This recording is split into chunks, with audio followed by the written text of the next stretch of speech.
Welcome to this, the second video in my series about the historic city of Norwich. In this episode, we'll be looking around the famous Lanes of Norwich, and one of the city's most historic buildings, the Tudor house known as Strangers' Hall. We're starting today in Wensum Street, just north of Tombland.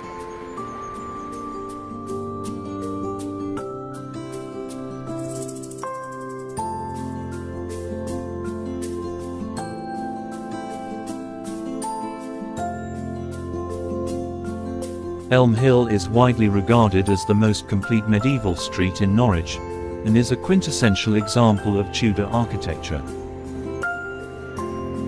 This historic cobbled lane, which is named after the elm trees that once stood in the square, is home to a unique blend of independent specialty shops and galleries, and the oldest building dates back to 1507. Elm Hill has been used many times as a filming location for TV and movies. Monty Python's Flying Circus, and the film, and now for something completely different, featured scenes filmed in Elm Hill, including the For Beethoven sketch.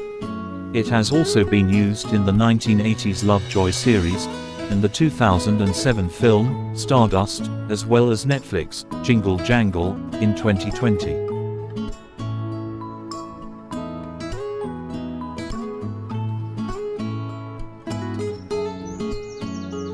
Just around the corner from Elm Hill, we find the former church of St. Peter Hungate. St. Peter Hungate Church now serves as the Hungate Medieval Arts, a charity and exhibition centre, dedicated to Norfolk medieval heritage.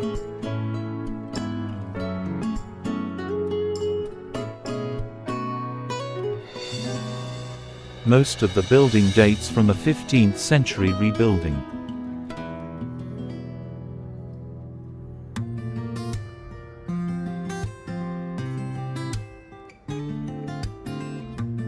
St. Andrew's Hall is a 14th century former Dominican friary church, part of the most complete medieval friary complex in England. Rebuilt around 1470 following a fire, it has served for centuries as a major venue for public meetings, concerts, and the annual Norwich Beer Festival. On the opposite side of St. Andrew's Plain is Cinema City and St. Andrew's Parish Church. Next to the church is Bridewell Lane. Located down Bridewell Lane is the Museum of Norwich. The Museum of Norwich is a community history museum that explores the industrial and social past of Norwich from medieval times to the present day. Located in the historic lanes, it is housed in a Grade 1 listed building that has served as a merchant's house, the Bridewell Prison, and a shoe factory. Displays in the museum include Norwich's famous trades like Coleman's mustard, chocolate making at Cayley's, and the shoe industry. The Norwich Lanes are an award-winning historic district in the heart of the city, celebrated for its dense network of medieval alleyways, with over 300 independent shops, restaurants, and cultural venues. This largely pedestrianised area won the Great British High Street Award in 2014, and remains a hub for the city's creative and community spirit.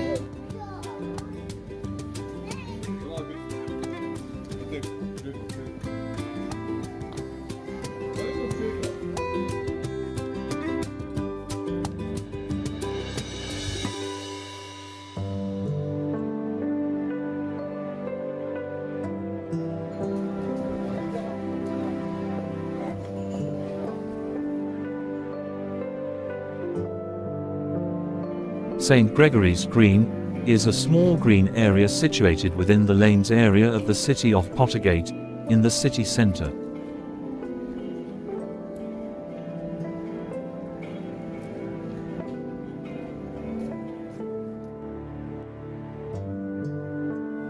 St. Gregory's Church, located on Pottergate, with its entrance on the green.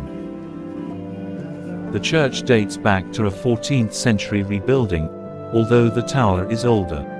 St. Gregory's is noted for its wall paintings, which includes a depiction of St. George and the Dragon, at the west end of the north aisle.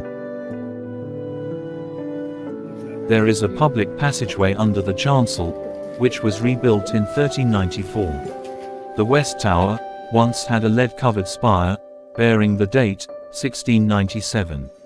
But this was removed in 1840. Most of the stained glass dates to the late 19th century, and was made by J&J King of Norwich. The building is now managed by Norwich Historic Churches Trust. After being made redundant as a parish church, it was used as an arts centre, which closed in September 2012. The following year, it was leased out as an antique centre, offering an eclectic array of antiques, vintage and collectible items from a variety of quality dealers. It is currently open 7 days a week, and is well worth a visit.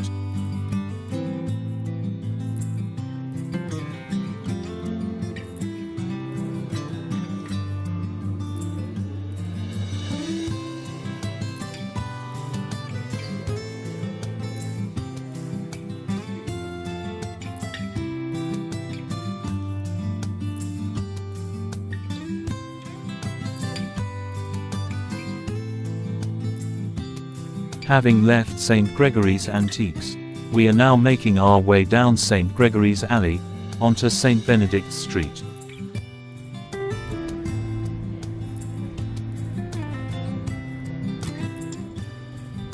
And on Charing Cross, we find one of Norwich's most historic buildings, Strangers' Hall.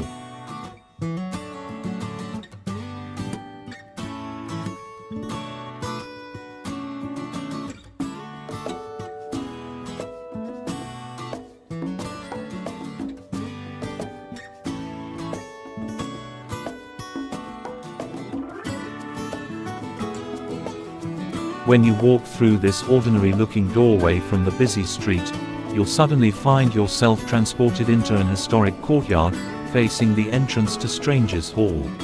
Strangers' Hall is a magnificent Tudor house that has been home to many of the city's leading citizens. Merchants and mayors have made their mark on the building, remodeling and extending it to reflect their wealth and status. Strangers' Hall was one of the first private homes in the city to be fitted with glass windows.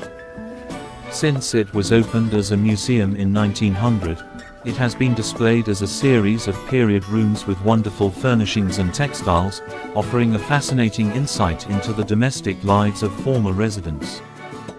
It was seen as a prestigious dwelling, and many residents invested time and money improving and extending it.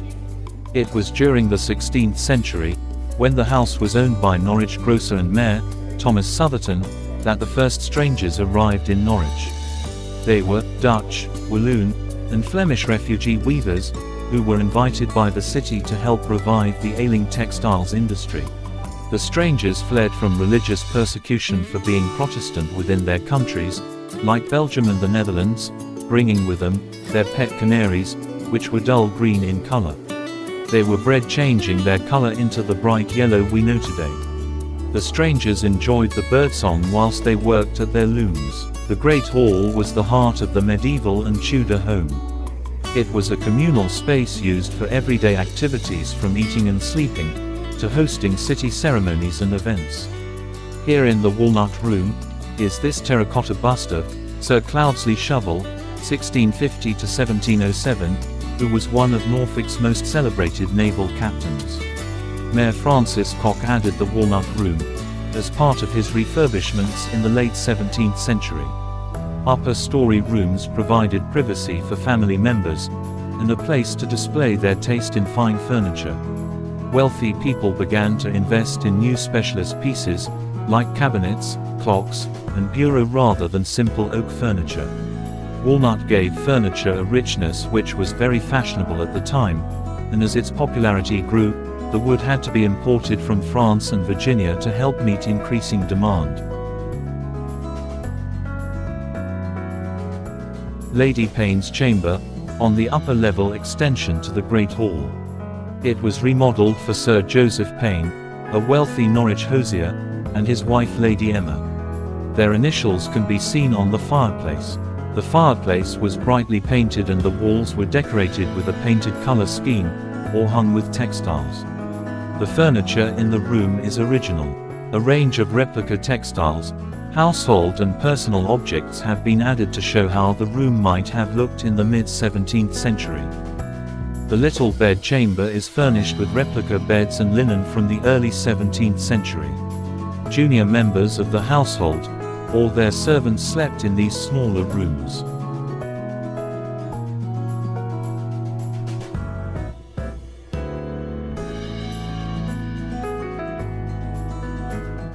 The Great Chamber is displayed as the main chamber of Sir Joseph Payne, a wealthy city hosier, who lived at Strangers' Hall between 1659 and 1667. Replica letters reveal Payne's civic interests and the difficulties of ensuring Norwich was restored to stable government in the aftermath of the Civil War. Payne was mayor when Norwich declared its support for the restoration of Charles II. In 1660 he went to London to present the newly restored king with £1,000 in gold from the citizens of Norwich, and was rewarded with a knighthood.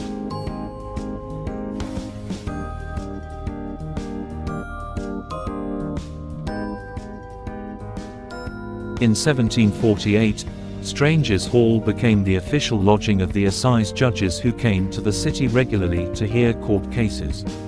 This room was redesigned in the latest style as a dining room for them, with deep sash windows, painted wall paneling, and decorated overmantel and plaster ceiling.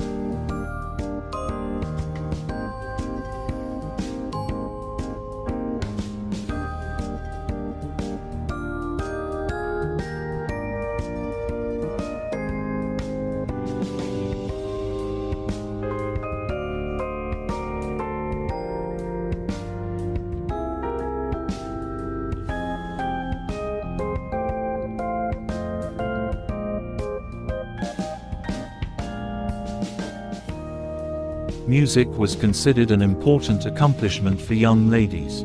Pianos became extremely fashionable during the 1790s, whilst playing the harp enabled a young lady to display her pretty hands, well-rounded arms, and neat foot to advantage. Instruments, like the Apollo lyre, Levian's harp, lute, guitar, and inlaid Spanish guitar were often played as accompaniment to voice and piano. The parlor, situated beyond the Great Hall, offered a more private and intimate space for family use. Here it has been set for a 17th century christening party. Strangers' Hall has a wonderful collection of toys, games, jigsaws, dolls, and children's books. The collection of children's books is of national importance, and it includes some books not represented in the British Library.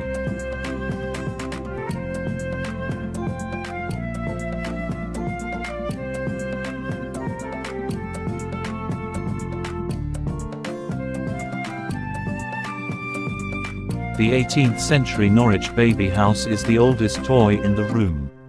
Playing with dolls' houses introducing girls to the skills they would need to manage their homes in adult life.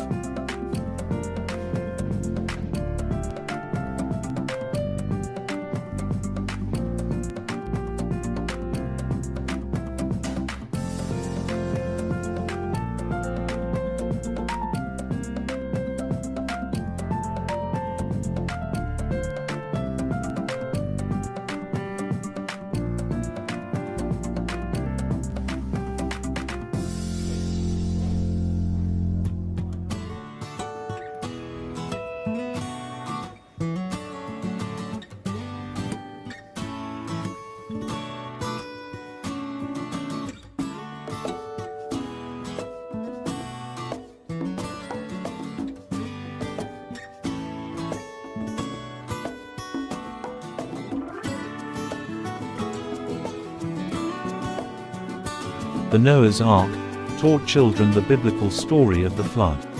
In some households this was the only toy the children were allowed to play with on Sundays. This room is displayed as a morning room for ladies.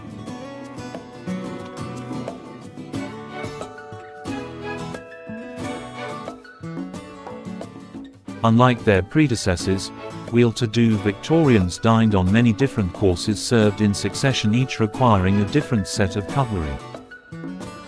In the nursery, the furnishings demonstrates Victorian concerns for health, cleanliness, godliness, and self-improvement.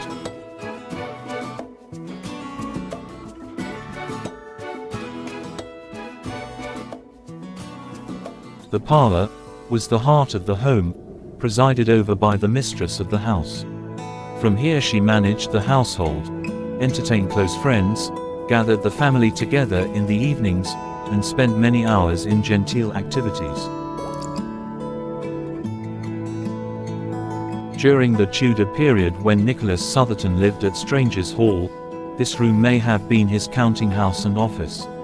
The room now contains displays of cooking and domestic items, though it was probably never used as a kitchen.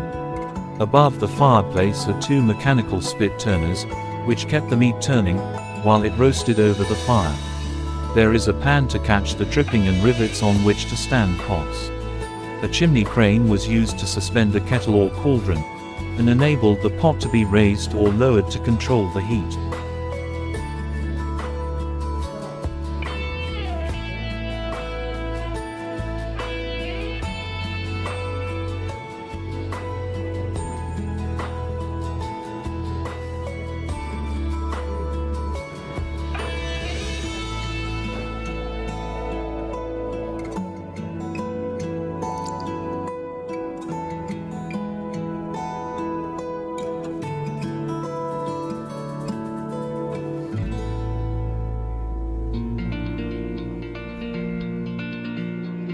The fine vaulted undercroft were a feature of medieval Norwich houses.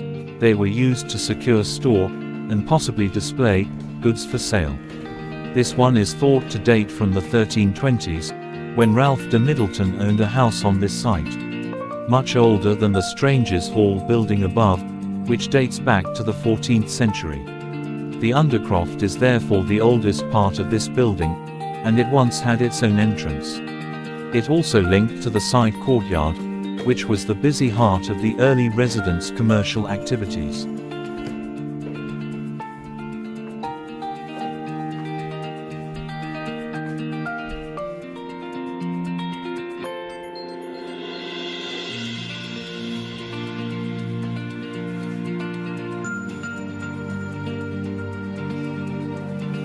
Here we find ourselves back in the Great Hall.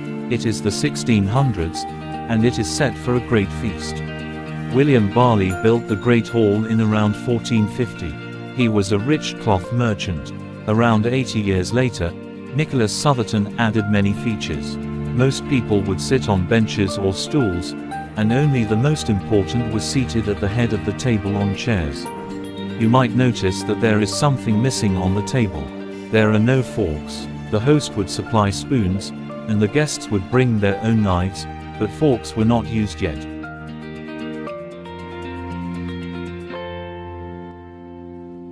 A door leads from the Great Hall into the garden. Norwich has been famous as a city of gardens since the 17th century. Little is known about the original use of this plot, but in recent years, the Friends of the Norwich Museums have maintained the garden, developing beds of old-fashioned roses, and growing plants for medicinal, culinary and textile-related uses.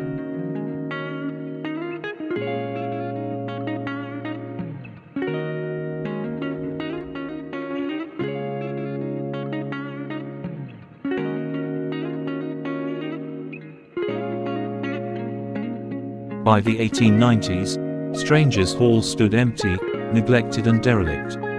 In 1899, local solicitor, Leonard Bolingbroke, bought the building, saving it from demolition. He was a keen collector, and furnished the house with his own antiques. In May 1900, he opened it to the public as a folk museum, one of the first of its kind in Britain. In 1922, he presented the museum and its contents to the city of Norwich, and the rest, as they say, is history.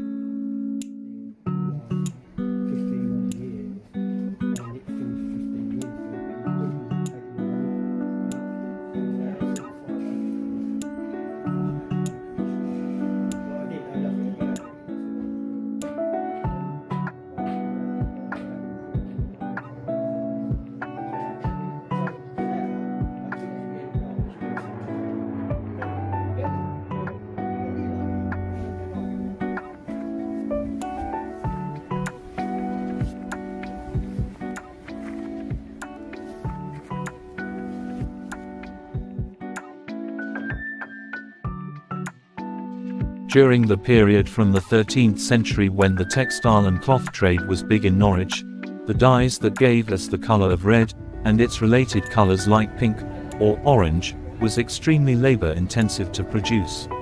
It was reserved for royalty or people of high status.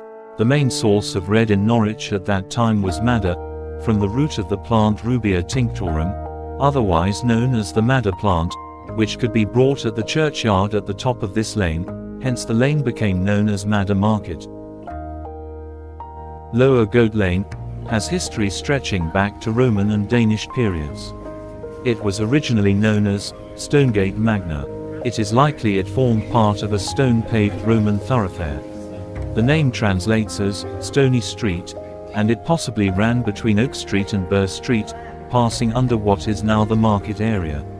The Danish word gata translates as gate or street.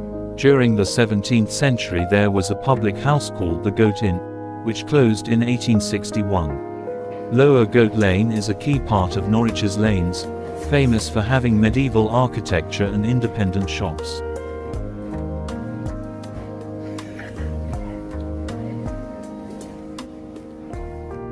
We now head away from the lanes, up St. Giles Street. St. Giles on the Hill Church is famous due to its location, being on the highest point of Old Norwich. It is also famous for having the tallest church tower in the city, at 120 feet, or 37 meters high.